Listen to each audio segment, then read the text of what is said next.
Hello everyone. आज हम लोग सीएसआई नेट के प्रीवियस ईयर क्वेश्चन देखेंगे। 2011 से 2025 तक के सारे क्वेश्चन सॉल्व करेंगे। और जो आपके अपकमिंग एग्जाम जो होंगे जून 2026 में, उसके लिए बेनिफिट होगा, आपके लिए बेनिफिट होगा। तो हम पहले पहला चैप्टर जो है हमारा 1D बॉक्स, जो सबसे इम्पोर्टेंट होता है क्वांटम मैकेनिक्स में और ज्यादा क्वेश्चन भी पूछे जाते हैं, तो उससे हम लोग स्टार्ट करने जा रहे हैं। तो पहला क्वेश्चन हम लोग यहाँ से ये देखेंगे। ये पहला क्वेश्चन है जो 2011 में पूछा गया है। और इसमें बोल रहा है कि आ, ये वेव फंक्शन दिया हुआ है। ये वेव फंक्शन दिया हुआ है। u1 और u2 और नॉर्मलाइज आइगन स्टेट है, eigen value e1 and e2। तो ये क्वेश्चन को हम लोग कैसे सॉल्व करेंगे? ये पहली बात, सॉल्व करने का तरीका है, इसमें ऑर्थोगोनलिटी पूछ रही है। तो ऑर्थोगोनलिटी हम लोग कैसे देखेंगे? तो ऑर्थोगोनलिटी देखने के लिए इसमें अगर आप प्रोसेस के थ्रू जाए तो थोड़ा टाइम लगेगा, लेकिन हमारे पास एक इम्पोर्टेंट ट्रिक है जो डायरेक्ट फॉर्मूला बेस्ड है। T minimum is equal to pi H cut by delta E. और यहाँ पे डेल्टा ई निकालने के लिए हमें ये यहाँ पे क्वेश्चन में ही मेंशन है कि ई टू ई वन से ग्रेटर है, तो हमें ई टू माइनस ई वन करना पड़ेगा। और अगर इस फॉर्मूला में अगर पुट करें तो T is equal to pi H cut by E two minus E one, जो ऑप्शन बी में दिया हुआ है। लेकिन अगर एक और बात बताऊं तो ये रिपीटेड क्वेश्चन है, ये रिपीट हुआ है।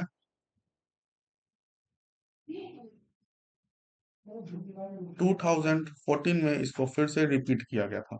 सेम सेम क्वेश्चन था, कुछ भी नहीं था। तो ये ध्यान रखेंगे कि ये क्वेश्चन कुछ रिपीट भी होते हैं। जो प्रीवियस ईयर क्वेश्चन जो है वो डायरेक्ट कभी कभी रिपीट भी हो सकते हैं। और ये काफी टाइम है, तो हमें प्रीवियस ईयर क्वेश्चन जो बहुत पुराने हैं उनको कम से कम सॉल्व करना चाहिए। ठीक है। दूसरा क्वेश्चन ये है, इसमें बोल रहा है consider a particle on a one dimensional potential. जो ये पोटेंशियल दिया हुआ है, this and sign naught and sign one denote the ground state and first state respectively. तो ये वेव फंक्शन में दिया हुआ है। इसमें पूछ रहा है एक्सपेक्टेशन वैल्यू ऑफ एक्स निकालना है। ये पोजीशन ऑपरेटर है इन द स्टेट ऑफ केटसाई, केटसाई के टर्म में। तो हमें क्या करना पड़ेगा? इसको एक्सपैंड करना पड़ेगा, है ना। इसको एक्सपैंड करेंगे जो ब्रासई और केटसाई के अंदर, है ना। तो यहाँ पे आप देख सकते हैं कि जो हमारा ये साइन आउट है, यहाँ पे अगर आप देखें तो इसको एक्सपैंड करेंगे तो ये दो दो टर्म्स मिलेंगे, मतलब दो डायगोनल्स टर्म, साइन आउट और साइन वन वाला, है ना। और दो क्रॉस टर्म, इसको फुली एक्सपैंड करना पड़ेगा ना, हर स्टेट को लेके, है ना। तो ये इसको आप एक्सपैंड कर सकते हैं, ये बहुत इजी है, कुछ करना नहीं था। तो एक्सपैंड जब इसको मैंने किया तो अब मुझे इसको सॉल्व करना है। तो कैसे सॉल्व करेंगे? सॉल्व करने का तरीका क्या है? तो अब यहाँ पे आप देख सकते हैं कि डायगोनल टर्म है ना। तो डायगोनल टर्म को हम यहाँ पे कैसे सॉल्व करेंगे? अगर ये देखिए, ये जो है हमारा ब्रैकेट के फॉर्म में लिखा हुआ है, लेकिन हम इसको इंटीग्रेशन फॉर्म में लिख सकते हैं, है ना। इसको इंटीग्रेशन फॉर्म में भी लिख सकते हैं। उसको लिखेंगे कैसे? लिखने का तरीका क्या है उसको लिखने का? जैसे कि अगर ये देखिए, ये साइन नॉट है, एक्स है और साइन नॉट है। ये साइन नॉट मेरा क्या होगा? साइन नॉट क्या है? ये इवन पैरिटी में है, ये भी इवन है, ये ऑड है। इवन ऑड इवन, ये मिलके ऑड बनेगा। ठीक है। और ये जो मेरा ये जो पोटेंशियल है, इस फॉर्म में दिया है जो पोटेंशियल, ये मेरा सिमेट्रिक पोटेंशियल है, सिमेट्रिक है। और प्लस इवन फंक्शन है ये। तो इवन फंक्शन हमेशा सिमेट्रिक होता है। अब अब ये लिमिट भी जिसका जो भी होगा, लेट सपोज ए टू ए जो भी होगा, वो लिमिट जो है वो सिमेट्रिक लिमिट है। और सिमेट्रिक लिमिट और ऑड फंक्शन जो होते हैं वो कैंसिल हो जाते हैं, उसका वैल्यू जीरो होती है। तो इसका मतलब ये जो है हमारा जीरो होगा, ये भी जीरो होगा, ये कैंसिल हो जाएगा। बचेंगे दो क्रॉस टर्म। तो दो क्रॉस टर्म बचे हुए हैं। तो दो क्रॉस टर्म को हम लोग सिंपली यहाँ पे लिख लिया, ये दो क्रॉस टर्म को। और इसको मैं सॉरी अल्फा नॉट और अल्फा वन को बाहर निकाला तो कुछ इस फॉर्म में बना। तो ये था। और ये मुझे समझना चाहिए था, अगर ये आपको ये पता है कि odd function plus symmetric limit ये कैंसिल हो जाता है, तो यहाँ से कैंसिल हम लोग कर सकते हैं। तो ये ध्यान में रखने वाली बातें थी कि कैसे होगा। ये भी देखिए 2011 में पूछा गया, और बहुत ही सिंपल क्वेश्चन। मे बी ये रिपीट कर जाए, कोई बड़ी बात नहीं, रिपीट हो सकते हैं, क्वेश्चन रिपीट होते हैं।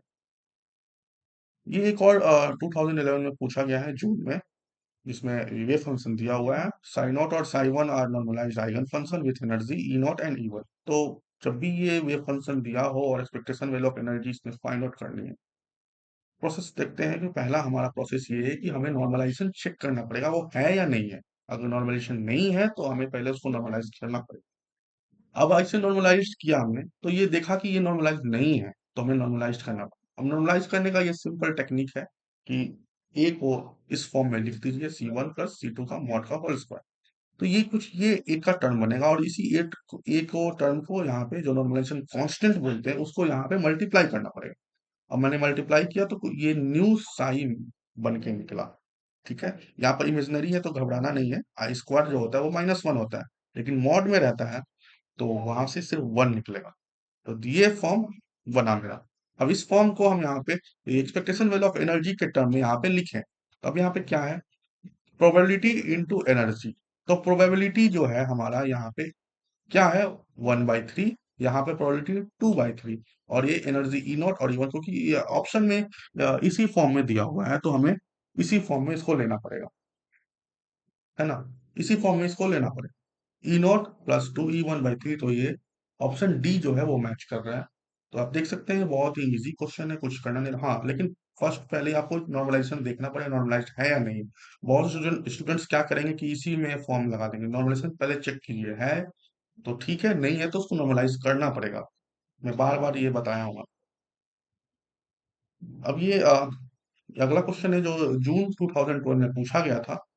इसमें ये पोटेंशियल दिया हुआ है, जो देखिए अगर देखा जाए तो इसमें इनफाइनाइट है तो हम इसको कंसिडर ही नहीं करेंगे। और ये इसमें भी स्क्रोडिंगर वेव इक्वेशन सॉल्व नहीं, इसमें स्क्रोडिंगर इक्वेशन हम सॉल्व नहीं कर सकते, इसमें भी सॉल्व नहीं कर सकते। तो ये सिर्फ ये टर्म हम लोग स्क्रोडिंगर इक्वेशन को सॉल्व करेंगे। इसमें पूछ रहा है if there is at least one bound state the minimum depth of potential, potential का डेप्थ निकालना है ये कितना हो। तो इसको हम लोग स्क्रोडिंगर इक्वेशन को सॉल्व करके ही ये फाइंड आउट कर सकते हैं। कैसे सॉल्व आउट करने का तरीका देखिए, ये मुझे पता है कि ये स्क्रोडिंगर इक्वेशन होता है -h² / 2m d² + v = E Sai. इसको रीअरेंज करेंगे तो हम लोग इस फॉर्म में बनेगा। अब रीअरेंज करने के बाद यहाँ पे हम लोग देख सकते हैं कि जो पोटेंशियल वी नॉट है वो -वी नॉट है, पोटेंशियल वी नॉट जो है वो -वी नॉट है। तो हम इसको रीअरेंज कर ली। और एक और बात यहाँ पे क्वेश्चन में ही जो दिया गया है, जो हिंट है, eight least one bound state means कि अगर एक बाउंड स्टेट होगा तो एनर्जी जीरो होगी, एक जीरो होगी एनर्जी। अब यहाँ पे एनर्जी की वैल्यू जीरो पुट करेंगे तो इस फॉर्म में आएगा। और -वी नॉट है मीन्स वी नॉट की वैल्यू जो है -वी नॉट है यहाँ पे, तो माइनस माइनस प्लस हो जाएगा। तो कुछ इस फॉर्म में निकल के आया। अब ये है क्या, ये है सेकंड ऑर्डर डिफरेंशियल इक्वेशन। अब इसे आपको सॉल्व करना पड़ेगा। हम लोग यहाँ पे 2m/h² जो वी नॉट है इसको हम लोग के स्क्वायर लिखा है, जो के की वैल्यू अंडर रूट में आती है। तो इसको सॉल्व करेंगे तो ये मेरा इक्वेशन बनेगा। सॉल्व करने के बाद ये बहुत ही वेल नोन है, आप लोग डिफरेंशियल इक्वेशन में आप लोग इसको देखे होंगे। तो ए साइन है के एक्स प्लस बी कॉस के एक्स। अब हम इसमें बाउंड्री कंडीशन लगाएंगे। Boundary condition, with the help of boundary condition हम इसको सॉल्व करेंगे। तो बाउंड्री कंडीशन है क्या, बाउंड्री कंडीशन ये है कि एक्स पे at X is equal to zero wave function भी जीरो होगा। ये पहला बाउंड्री कंडीशन है। अब इस बाउंड्री कंडीशन को इसमें पुट कीजिए।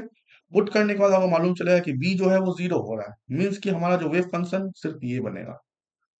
ठीक है, अब इसका हम लोग डेरिवेटिव लेंगे। डेरिवेटिव ले रहे हैं D psi by D X at E tends to zero, मतलब के भी जीरो होगा। ये सेकंड बाउंड्री कंडीशन है कि D psi by D x zero होना चाहिए। अब यहाँ पे अगर D psi by D x को आप जीरो पुट करोगे तो आप यहाँ पे देख सकते हो कि D psi by D x firstly मुझे ए के कॉस के एक्स आ रहा है। और इसको हम लोग को पूरे को जीरो को पुट करना है। तो x is equal to L पे, क्योंकि यहाँ पे ऑप्शन में आप देख सकते हो तो एल से डिनोट किया गया है, तो एल लेंगे x को।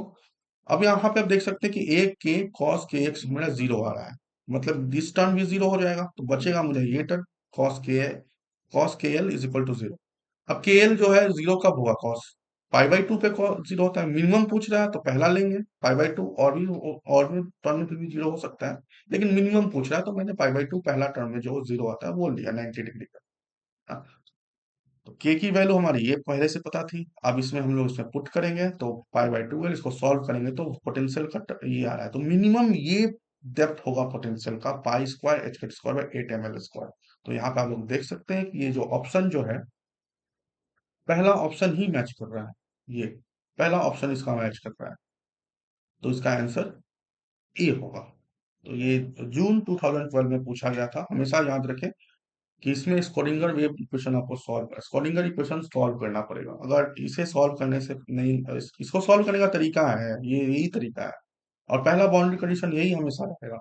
दूसरा बाउंड्री कंडीशन आपको डिपेंडिंग अपॉन सिचुएशन देखना पड़ेगा क्या है। तो यहाँ पे तो डेरिवेटिव जो है वो एग्जिस्ट कर रही थी, तो हम लोग यहाँ पे लगा दिए, लेकिन अभी मैं एक और क्वेश्चन में उसमें डेरिवेटिव एग्जिस्ट नहीं करेगी, वहां पे डिसकंटिन्यूअस हो रहा था, तो वो भी हम लोग देखेंगे। अब ये अगला क्वेश्चन है। अगला क्वेश्चन इसमें पूछ रहा है कि if particle is represented by a normalised wave function this term, इसमें अनसर्टेनिटी निकालना है डेल्टा पी पे, इट्स इन इट्स मोमेंटम। ठीक है, वेव फंक्शन दिया हुआ है, डेल्टा पी निकालने का तरीका ये है, फॉर्मूला आपको पता हो, वेल नोन फॉर्मूला है, पता होना चाहिए। और एक्सपेक्टेशन वैल्यू ऑफ पी जो है वो निकालने का ये फॉर्मूला होता है जो हम लोग कॉम्प्लेक्स कॉन्जुगेट से मल्टीप्लाई करते हैं विथ लिमिट लगा के, जो भी इसमें लिमिट दिया। तो लिमिट देगी यहाँ पर सिमेट्रिक है, अब मैंने लगाया, ये मोमेंटम ऑपरेटर का ये वैल्यू, ये मोमेंटम ऑपरेटर होता है पी का, तो मैंने ये भी लगाया। ये लगाने का बाद मतलब पहले तो ये देख रहे हैं कि साई एक्स जो है वो रियल वेव फंक्शन है यहाँ पे, है ना। लेकिन D psi by D x जो है, जो यहाँ पे हम लोग ये D psi by D x करेंगे, तो D D psi by D x जो है वो ऑड वेव फंक्शन हो जाएगा, है ना। आप लोग यहाँ पे देखिए, इसको डेरिवेटिव लीजिएगा, ये ऑड वेव फंक्शन हो जाएगा। और मैंने पहले ही बताया कि odd wave function plus symmetric limit वो जीरो हो जाती है। तो यहाँ पे तो पी तो हमारा एक्सपेक्टेशन वैल्यू ऑफ पी जो है वो तो जीरो हो रहा है। तो बचा क्या यहाँ पे, पी स्क्वायर। अब पी स्क्वायर को सॉल्व करेंगे, पी स्क्वायर में डबल डिफरेंशिएट करना पड़ेगा। तो डबल डिफरेंशिएट करने के लिए मैं इसको इजी करने के लिए मैं इसको सी कुछ कांस्टेंट मान रहा हूँ, जो अगर, तो यहाँ पे मैंने ऐसे लिखा कैलकुलेशन को इजी बनाने के लिए, और डी इसको दो बार डिफरेंशिएट किया तो ये टर्म आया। अब ये टर्म हम पुट करेंगे इसमें ये स्क्वायर, तो मैंने यहाँ पे पुट किया। पुट करने के बाद इसको आप सॉल्व कीजिए, इसको सॉल्व कीजिए, जो कांस्टेंट है उसको बाहर निकालिए, इसको सॉल्व कीजिए। सॉल्व करने के बाद इंटीग्रेशन की वैल्यू ये आएगी। ये करने के बाद आप यहाँ से पी स्क्वायर की वैल्यू निकाल सकते हैं। अब यहाँ पे डेल्टा पी निकालना है, मीन्स आपको रूट लगाना पड़ेगा। अब रूट लगाया तो कुछ ये टर्म निकल के आया, है ना। तो ये इसका आंसर होगा, और यहाँ पे ये नहीं होगा, इसका आंसर ये होगा, ये नहीं है, ये नहीं है, इसका आंसर ये टी, ये भी नहीं है, आंसर डी हो जाएगा, जो अभी मैंने फाइंड आउट किया। तो ये था, ये भी इजी क्वेश्चन था, कुछ करना नहीं था, बस आपको वन डी बॉक्स में ऐसे ही क्वेश्चन आते हैं, तो थोड़ा थोड़ा होता है कि इंटीग्रेशन वगैरह का नॉलेज होना चाहिए, नहीं तो नहीं बनेगा। तो ऑपरेटर्स था, हम जानते हैं, ये आपको नॉलेज पता होना चाहिए कि मोमेंट ऑपरेटर ये होता है, तभी ये सॉल्व कर पाइएगा। अगला क्वेश्चन ये है, ये भी ये देखिए, ये बहुत ही इंपॉर्टेंट क्वेश्चन है, जो स्क्रोडिंगर इक्वेशन पे ही है। तो स्क्रोडिंगर इक्वेशन में आप यहाँ पे देख सकते हैं कि ये फॉर्म होता है minus H square by two M D square psi by D square V psi is equal to E psi. अब यहाँ पे आप देख सकते हैं, अगर वेव फंक्शन पता हो, एनर्जी पता हो, तो पोटेंशियल निकाल लीजिएगा। पोटेंशियल पता हो, एनर्जी पता हो, तो वेव फंक्शन निकाल लीजिएगा। तो ये तीनों साइमल्टेनियसली हम लोग सॉल्व कर सकते हैं, कोई भी दो दिया होगा तो एक हम लोग फाइंड आउट कर सकते हैं। ये Schrödinger with the help of Schrödinger wave equation, sorry Schrödinger equation से हम लोग यहाँ पे इसे फाइंड आउट कर सकते हैं। तो यहाँ पे फर्स्ट ऑफ ऑल यहाँ पे वेव फंक्शन दिया हुआ है मुझे, और एनर्जी जीरो पे मुझे पोटेंशियल निकालनी है, और ये कांस्टेंट की वैल्यू है। तो इसको सॉल्व किया, D psi by D x निकाला। ये आपको थोड़ा हेल्प करना पड़ेगा, यहाँ पे मैंने किया नहीं है, मैं डायरेक्टली लिख दिया हूँ, लेकिन आप निकाल सकते हो, इतना तो नॉलेज होगा आप लोग को। D square psi by D x square निकाला। निकालने के बाद मैं सारे को पुट करूंगा इस पे। पुट करने के बाद अब देखिए कि ये टर्म कट जाएगा, इस पोटेंशियल को इधर ले गया तो माइनस वी आया, माइनस माइनस यहाँ से कैंसिल हो गया, और ये एक टर्म कट गया, और ये मेरा टर्म बचा, इसको मल्टीप्लाई करने, तो पोटेंशियल को मल्टीप्लाई करने के बाद मेरा ये टर्म बच रहे हैं, जो कि डी, ऑप्शन डी मैच कर रहा है। तो यहाँ पे आप लोग देख सकते हैं कि ये इसको बहुत ही इजी वे में सॉल्व कर सकते हैं। अगर मुझे स्क्रोडिंगर इक्वेशन का पता हो तो, कोई भी दो टर्म पता हो तो एक टर्म हम लोग निकाल सकते हैं। ये स्क्रोडिंगर का सबसे मेन थिंग है, स्क्रोडिंगर इक्वेशन का, कि ऐसे हम लोग सॉल्व कर सकते हैं। तो इसे ध्यान में रखिएगा, बहुत ही यहाँ पे स्टूडेंट यहीं पे कंफ्यूज हो जाते हैं। अगला क्वेश्चन लेते हैं। हाँ, अगला क्वेश्चन ये है, particle is in ground state of infinite square well potential दिया हुआ है, प्रोबेबिलिटी पूछ रहा है पार्टिकल की -a/2 को। हाँ, पहली बात, अगर इसको हम लोग सॉल्व करने जाएं जो with the help of integration method, तो हम लोग बहुत टाइम लगेगा, लेकिन हम लोग इसको इजिली वे में सॉल्व कर सकते हैं इस ट्रिक से। अगर ये -a के टर्म में हो, 0 to a नहीं, -a और a के टर्म में हो, और तो इसका जो प्रोबेबिलिटी जो होती है, अगर ये आप लोग याद कर ले, तो आपको इजी होगा कि इस रेंज में प्रोबेबिलिटी कितनी है, इस रेंज में कितनी है, इस रेंज में कितनी है और इस रेंज में कितनी है। ये अगर आप लोग याद कर ले, ये वेल नोन है, आप लोग फाइंड आउट भी कर सकते हैं। लेकिन ट्रिक भी वैसे ही बनती है। ट्रिक कैसे बनती है? ट्रिक को जब तक आप पूरा सॉल्व नहीं कीजिएगा, तब तक ट्रिक नहीं बनेगा। ट्रिक बनाने का भी तरीका यही है। ये भी बनाया गया है कि हाँ, इसको आप लोग याद कर ले, तो डायरेक्ट हम लोग प्रोबेबिलिटी पूछ रहा है -a/2 टू a/2 मीन्स यहाँ से लेके यहाँ तक की प्रोबेबिलिटी पूछ रही है, तो सिंपली हम ये हो और इसको ऐड कर देंगे, तो ये निकल के आ जाएगा। अगर आप इंटेंशन से सही सॉल्व कीजिएगा तो ये निकल के आएगा, लेकिन वो बहुत ही लॉन्ग टर्म जाएगी, तो हमें एग्जाम में कैसे जैसे भी टाइम बचे, हमको बचाना चाहिए। ये 2013 में पूछा गया था, और ये भी रिपीटेड है। ये भी एक बार और किसी ईयर में रिपीट हुआ है। ठीक है, तो रिपीटेड क्वेश्चन आते हैं, इनको ध्यान रखिए। अगला क्वेश्चन लेते हैं। अगला क्वेश्चन ये है, अब यहाँ पे बहुत सारे स्टूडेंट मिस्टेक करेंगे। क्या? अब यहाँ पर देखते हैं। सीएसआर जून 2014 में पूछा गया था, और पहली बार ये पूछा गया था, The particle of mass in 3 dimension is in potential this, its ground state energy।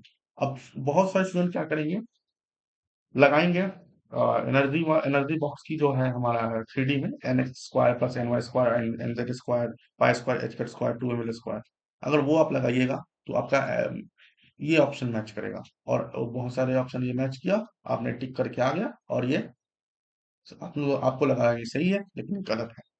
ऐसे नहीं सॉल्व होगा। यहाँ पे पोटेंशियल रीजन डिफाइंड हो चुका है, वहां पे पोटेंशियल कुछ और होता है, यहाँ पे पोटेंशियल को डिफाइन कर दिया गया है। और जहां पोटेंशियल डिफाइन किया गया हो, वहां एक बार जरूर स्क्रोडिंगर की याद आनी चाहिए कि स्क्रोडिंगर ने क्या कहा था। जब आप लोग थोड़ा पढ़िएगा ग्रिफिथ्स की बुक या जेटली की बुक, तो वहां पे ये ऐसा क्वेश्चन वहां पे दिया गया है, इसको कैसे सॉल्व करेंगे।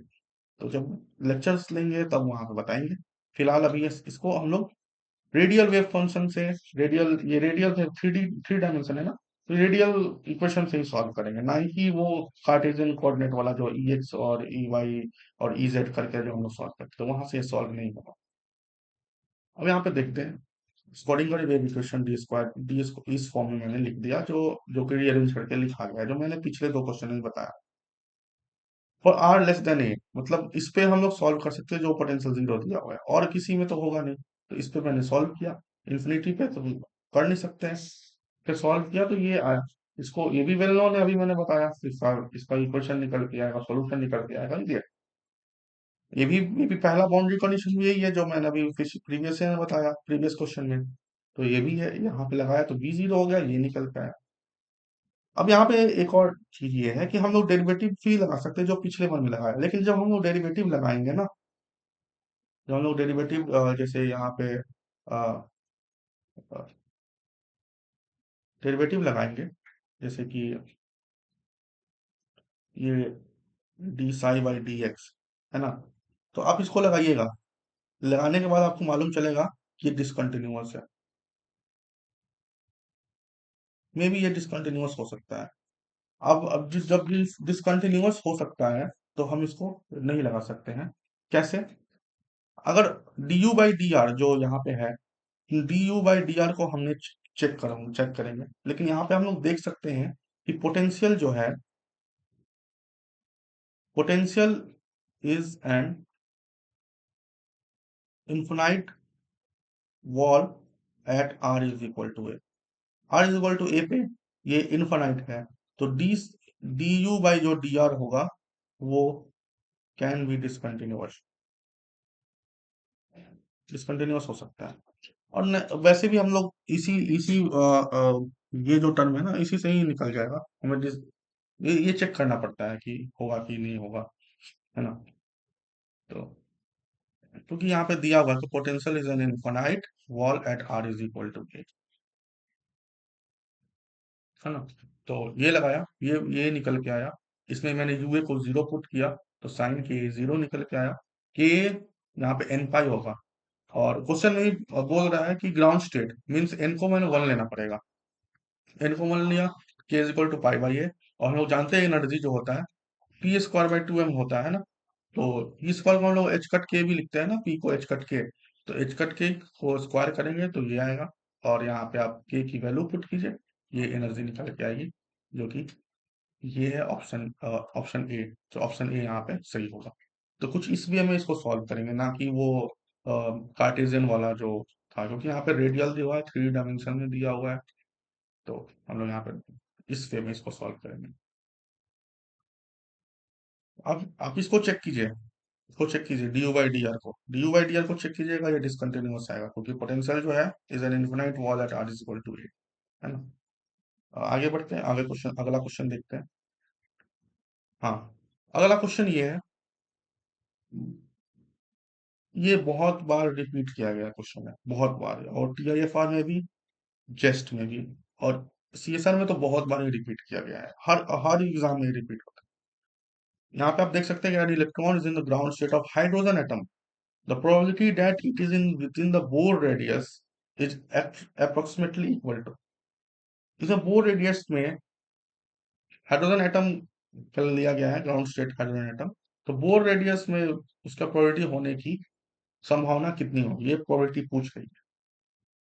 हम लोग जानते हैं कि ये मेरा radial wave, sorry, hydrogen atom का वेव फंक्शन है।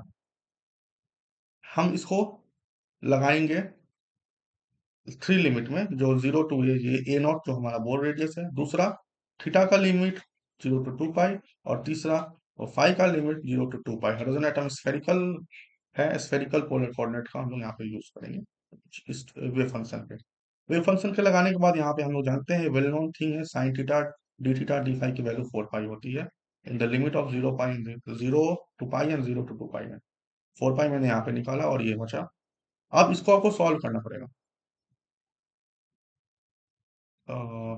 सॉरी सॉरी सॉरी, यहाँ पे कुछ मिस्टेक हो गई है, एक मिनट, लिखने में मिस्टेक हो गई है, ये नहीं होगा,